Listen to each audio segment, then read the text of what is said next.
अपने आप में है बड़ी छोटी सी महीन सी कॉन्शियसनेस। जब ये शरीर को छोड़ देती है तो लोग कहते हैं मर गया। ये कॉन्शियसनेस तुम हो। बार बार गुरुदत्त कहते हैं कि और कहीं नहीं, तुम्हारे अंदर है, तुम्हारे अंदर है, इसको महसूस करो, महसूस करो, महसूस करो। ये आनंद से भरा हुआ है, ये तुम्हारे अंदर है, ये हर चीज का लाइफ का फोर्स है। ये तुम्हारे गुरु का शरीर भी यही है। ये बॉडी जो आप दिख रहा है ये तुम्हारे गुरु का शरीर नहीं है। हमारे गुरु का शरीर कॉन्शियसनेस है, चेतना है। जो भी दुनिया में ज्ञान उत्पन्न हुआ है वो सब कॉन्शियसनेस से हुआ है। देखिए हमने पढ़ा। नमस्कार दोस्तों, स्वागत है आपका इस सीरीज में जिसको हम कहते हैं त्रिपुरा रहस्य।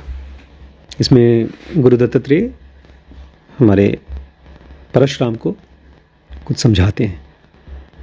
पहले जब मैं इसको पढ़ रहा था ना तो मैं कंफ्यूज हुआ करता था, दिमाग में बहुत सोचने की कोशिश करता था, क्योंकि आज की क्लास में वो बोलते हैं अर्जुन जब एनलाइटेंड हुए तो कृष्ण से क्या कहते हैं। अब मैं सोचने लगा, भैया गुरुदत्त पहले आए थे कि कृष्ण पहले आए? परशुराम पुराने थे क्योंकि परशुराम राम के समय के थे, अर्जुन तो बाद में आए। बट फिर मुझे समझ में आया ये सारी की सारी कहानियाँ असल में फैक्ट की बातें नहीं है। ऐसा हुआ, ये पहले हुआ, ये बाद में हुआ, ये नहीं है। ये बातें हैं एक लॉजिक की। इसे 2 और 2 दूनी 4। अब वो 4 आम भी हो सकता है, पेड़ भी हो सकता है, फल भी हो सकता है, कुछ भी हो सकता है। तो जब वो अर्जुन की बात करते हैं, कृष्ण की बात करते हैं, परशुराम की बात करते हैं, चाहे राम की बात करते हैं, ये सब के सब गिनतियां हैं। लेकिन हमको क्या सिखा रहे हैं वो? उसके पीछे के सिद्धांत। इसलिए इंडिया की जो कहानियां हैं ना, वो डेट वेट के चक्कर में नहीं पढ़ते थे कि राम कौन सी तारीख को। इनफैक्ट डेट में पढ़ते नहीं थे। ये तो अंग्रेज कैलेंडर बना। ये जो हम लोग डेट फॉलो करते हैं, 2024 चल रहा है, 2024। ये 2024 साल हो चुके हैं। किस चीज़ को हुए हैं? जीसस को बॉर्न हुए, जीसस को मरे। एडी चल रहा है। और जीसस जब पैदा हुए थे उसके पहले चलता था बीसी, बिफोर क्राइस्ट। लेकिन इंडिया में जो स्क्रिप्चर्स लिखे जाते थे उनको डेट वेट की चिंता नहीं होती थी, क्योंकि वो कहते थे फैक्ट जान करके कोई फायदा नहीं है, ये जानो कि सार क्या है, तत्व क्या है। तो आज गुरुदत्त बताते हैं, अर्जुन कृष्ण को कहते हैं, बहुत इंपॉर्टेंट बात है अगर आप समझ जाएं तो। अर्जुन कह रहे हैं कृष्ण से, जब तक मेरी ये चेतना जिंदा रहेगी, जब तक मेरी ये चेतना जिंदा रहेगी, मैं आपकी एडवाइस फॉलो करता रहूंगा। आप जो कहेंगे मैं वो करूंगा। एक तरह से वो कह रहे हैं मैं आपका गुलाम रहूंगा। इंसान किसी की गुलामी पसंद नहीं करता, लेकिन अर्जुन कह रहे हैं कृष्ण से, मैं आपके ही बातों को मानूंगा, जो आप कहेंगे मैं वही करूंगा। क्यों? अर्जुन कृष्ण के गुलाम क्यों बनना चाहते हैं? वो भगवान की गुलाम बनना चाहते हैं। हाँ, भगवान के गुलाम क्यों बनना चाहते हैं? क्या उनके पास अपना माइंड नहीं है? अपना डिसीजन नहीं ले सकते वो खुद? इतने बड़े तीरंदाज, ताकतवर, क्योंकि उनके पास अपना माइंड है, इसलिए उनको भगवान की हेल्प चाहिए। क्योंकि माइंड है। माइंड छोटे बच्चे की तरह हमेशा च्या च्या च्या च्या करता रहता है। जब ये लोग छोटे से थे ना, श्रीश तो नहीं थे, वो तो देवांश और श्रीश छोटे छोटे 2 बच्चे थे, लेकिन इनसे भी पहले घर में श्रद्धा, गरिमा, वैभव, विकास और लक्की 5 बच्चे थे। विकास, लक्की, हाँ नहीं, पहले सबसे पहले जब मैं जाता था वैभव और गौरी नहीं पैदा हुए थे। विकास, लक्की और श्रद्धा 3 भाई बहन। जब भी मैं घर पहुंचूं, मेरी बहुत अच्छी कमाई उमाई थी नहीं, भैया भैया चलिए हमको पिज़्ज़ा खिलाइए, भैया भैया चलिए हमारे कुछ गिफ्ट खरीदिए। मैं तो परेशान हो जाता था। एक यहाँ खींच रहा है, एक वहाँ खींच रहा है, एक वहाँ खींच रहा है। मुझे घर आने का मन ही नहीं करता था। एक बार मुझे मम्मी ने कहा तीनों को बैठ के पढ़ाओ। अब पढ़ाऊँ कैसे? मैंने कहा ठीक है पढ़ाता हूँ। कमरा बंद किया और एक पिक्चर का गाना लगाया, खूब डांस कराया सबको। तब से बोलते भैया बहुत अच्छा पढ़ाते हैं। ये माइंड एक पीस है ही नहीं। एक तरफ हमारी बुद्धि कहती है कुछ, इमोशन कहता है कुछ और हमारी आदतें कहती हैं कुछ। चूंकि हमारे पास ये जो चेतना बोल रहे हैं, कॉन्शियसनेस, इसका नेचर ही ऐसा है कि ये बाहर की तरफ दौड़ता है, दुनिया की तरफ दौड़ता है, उसकी तरफ दौड़ता है जो पैदा होता है मरता है। इसलिए कह रहे हैं कि भगवान देखो, आप हो गए हो एनलाइटेंड, आप मुझे हेल्प करो, क्योंकि आपकी बात सुनूंगा तो मैं अपनी तरफ पहुंच पाऊंगा।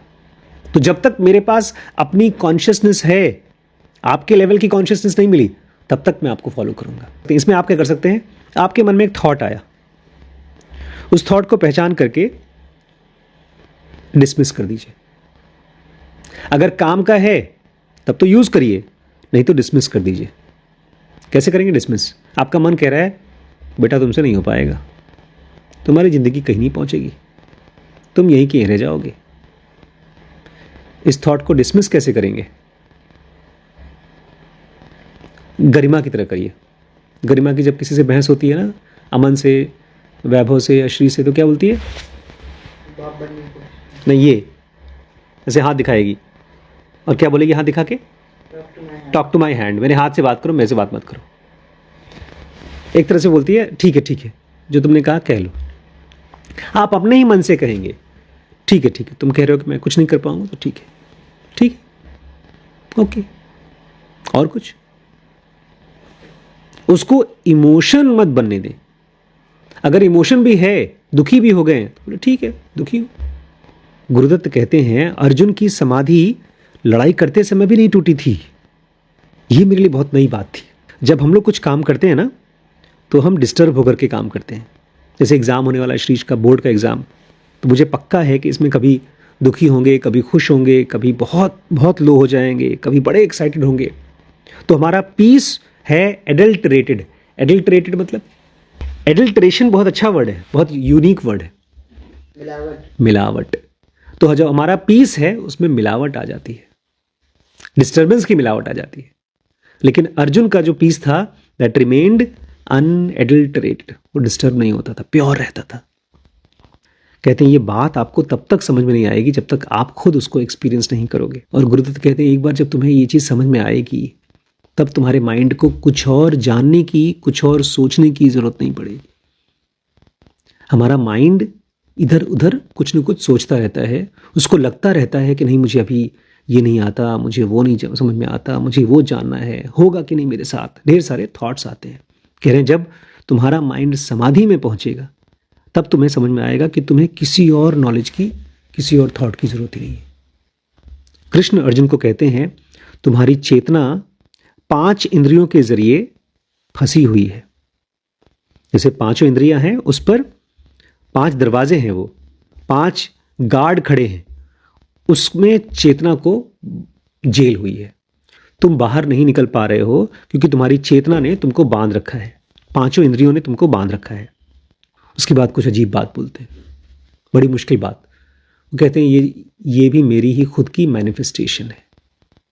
मतलब मैनिफेस्टेशन मतलब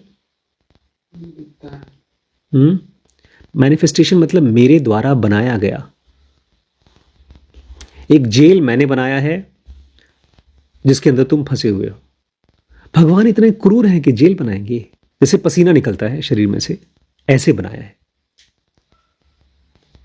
पसीना बनाते नहीं हम लोग, मिक्सी में, कढ़ाई में नमक वमक डाल करके नहीं बनाते। पसीना शरीर का एक सिस्टम है।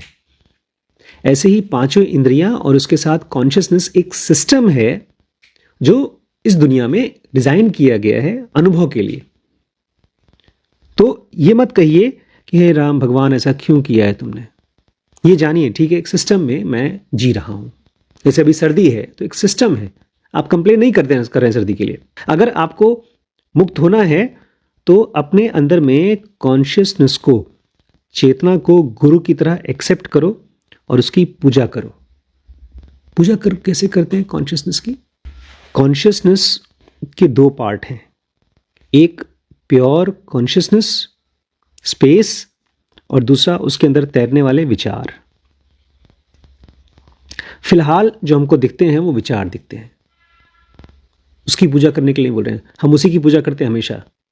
जब मेरा मन कहता है यार जिंदगी में क्या होगा, मैं बीमार होकर मर जाऊंगा क्या, ये सब क्या है? तैरने वाले विचार। और जिस जगह पे ये तैरते हैं वो है एम्प्टी स्पेस कॉन्शियसनेस। तो कह रहे हैं एम्प्टी स्पेस कॉन्शियसनेस की पूजा करो। पूजा करो मतलब उसके ऊपर ध्यान दो, उसकी बातें मानो। एम्प्टी स्पेस कॉन्शियसनेस की बातें जब आप मानेंगे, उसके ऊपर ध्यान देंगे, तो क्या होगा? आप खाली देखेंगे उसको और विचारों को, अब बोलेंगे ठीक है ये तो मेरे अंदर बह रहा है। अगर आप कॉन्शियसनेस की बात नहीं सुनते हैं तो आपके विचार क्या करेंगे? आपकी उंगली पकड़ेंगे और जैसे छोटे छोटे बच्चे आपको दुकानों में घुमाते रहते हैं, दिन भर परेशान करते रहते हैं, ऐसे ही आपको परेशान करते रहेंगे। मैं क्या करता था? उन बच्चों को छोड़कर चुपके से किसी और कमरे में भाग जाता था। अपना कोई मोबाइल तो उस समय नहीं था, चुपके से अपना कोई डीवीडी ले आकर पिक्चर देखता रहता था, या सो जाता था, या किताब पढ़ता था। ऐसे ही आपको अपने अंदर में विचारों की उंगली पकड़ के नहीं चलना है। विचार आ रहे हैं, बोलो हाँ हाँ ठीक है ठीक है ठीक है, और रहना कहाँ है? कॉन्शियसनेस में। ये जो कॉन्शियसनेस है ये तीनों शरीरों को जिंदा रखती है।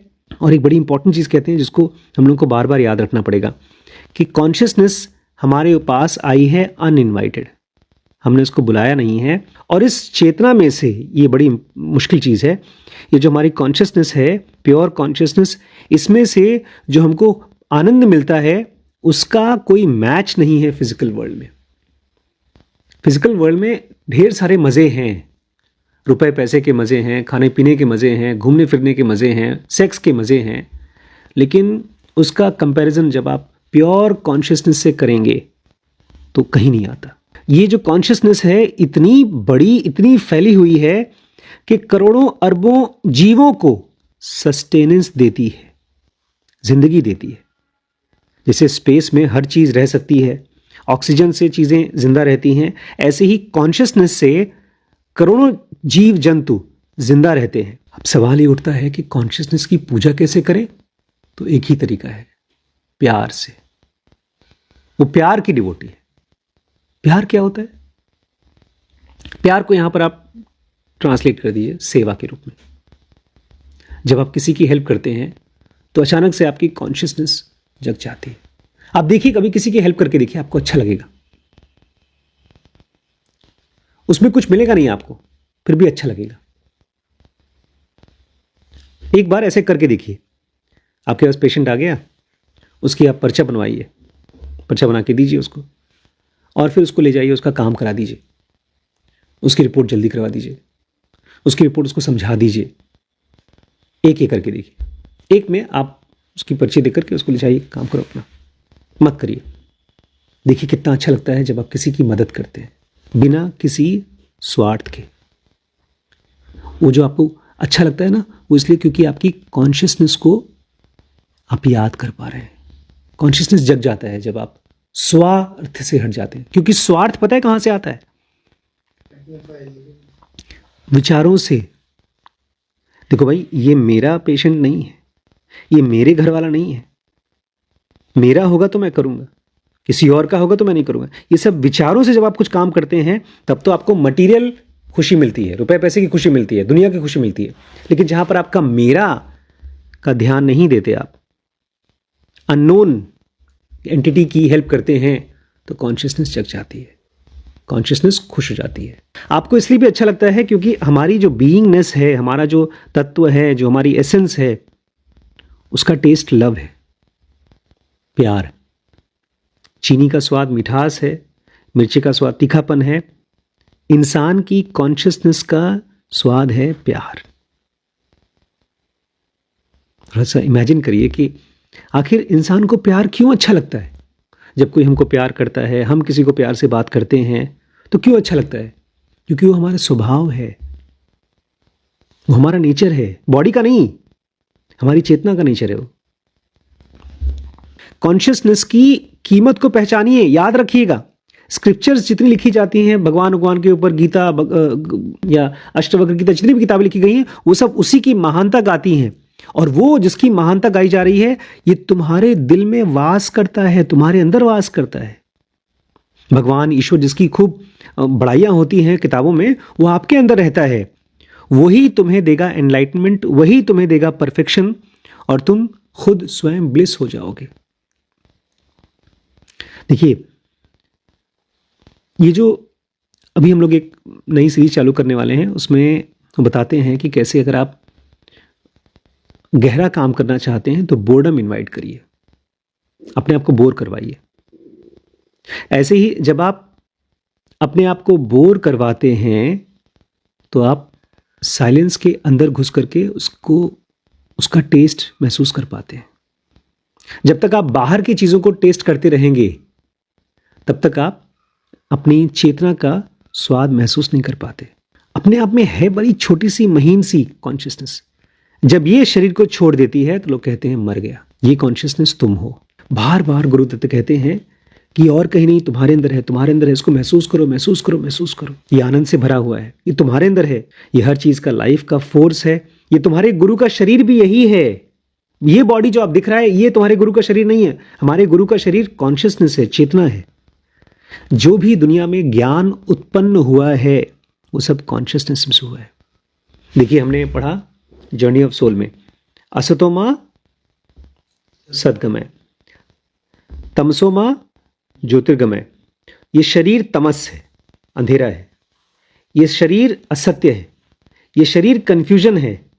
इस शरीर के अंदर में अगर कोई क्लैरिटी का सोर्स है तो क्या है? कॉन्शियसनेस। अगर हम कभी परेशान हैं तो जान जाइएगा हम थॉट्स में फंसे हैं। और अचानक से अगर आप शांत हो गए तो आप जान जाइए पता नहीं क्या हुआ, लेकिन मैं कॉन्शियसनेस के पास जा रहा हूं। मैं सुबह उठा, कल नहीं, आज सुबह उठा, मैंने पूछा भैया चैट जीपीटी से कि ज़िंदगी मिशन में मुझे आगे क्या करना चाहिए, क्योंकि मुझे कुछ समझ में नहीं आ रहा है। तो उसने बड़ी सी पोथी दे दी लिख करके, कम से कम नहीं तो 200 लेटर का चिट्ठी लिख दिया उसने। मैंने पढ़ा पढ़ा पढ़ा पढ़ा, एक पॉइंट पे आकर कहा यार ये तो मैं कर सकता हूँ। शुरू जब मैं पढ़ रहा था मुझे लगा ये मेरे से नहीं हो पाएगा, अभी नहीं हो पाएगा, अभी नहीं हो पाएगा, टाइम नहीं इसका। एक पॉइंट पर आया, ये तो मैं कर सकता हूँ। और जैसे ही वो पॉइंट पर जब मैं पहुंचा कि ये कर सकता हूँ, खुश हो गया। तो उन शब्दों को पढ़ करके मैं विचारों की दुनिया से किसके पास आ गया? कॉन्शियसनेस के पास। शब्दों के पास दोनों पावर है, आपको अपने आप से दूर भी कर सकती है, पास भी कर सकती है। अभी भी जो हम सुन रहे हैं वो क्या हैं? शब्द हैं, लेकिन किसके बारे में है? कॉन्शियसनेस के बारे में। तो जो शब्द आपको आपकी कॉन्शियसनेस से दूर ले जाते हैं वो भले ही बड़ी समझदारी वाली बातें लगती हों, लेकिन वो है अज्ञान। उसी को हमने कल पढ़ा एक्सटर्नल नॉलेज कहते हैं, बाहर का ज्ञान जो कि आपको आत्मा के पास नहीं ले जाता। और जो शब्द आपको शांत करता है, चेतना के पास ले जाता है, वही है असली ज्ञान, इंटरनल नॉलेज। इसको हमने कल पढ़ा था डायरेक्ट इंटरनल नॉलेज, ईश्वर का डायरेक्ट इंटरनल नॉलेज। वो एकदम हॉटलाइन है भगवान के साथ। उसी में से लोगों ने स्क्रिप्चर्स लिखी हैं, उसी में से लोगों ने डिस्कवरीज की है, उसी में से लोगों ने गाने लिखे हैं। म्यूजिक के धुन लोगों को आती है, कहां से आता है? वो सोर्स है, सारी क्रिएटिविटी का सोर्स है डायरेक्ट इंटरनल नॉलेज। ये बाहर से नहीं आता। हम लोग जब रात को सो करके कभी कभी उठते हैं और अचानक से हमको लगता है यार ये हम ये कर सकते हैं, तो रात भर हम कहाँ थे? डायरेक्ट इंटरनल नॉलेज में, कॉन्शियसनेस के पास पहुंच गए थे और वहां से हमको हेल्प मिली, गाइडेंस मिली। तो जब भी टाइम मिले अपनी कॉन्शियसनेस की पूजा करिए, उसके साथ रहिए, ठीक है?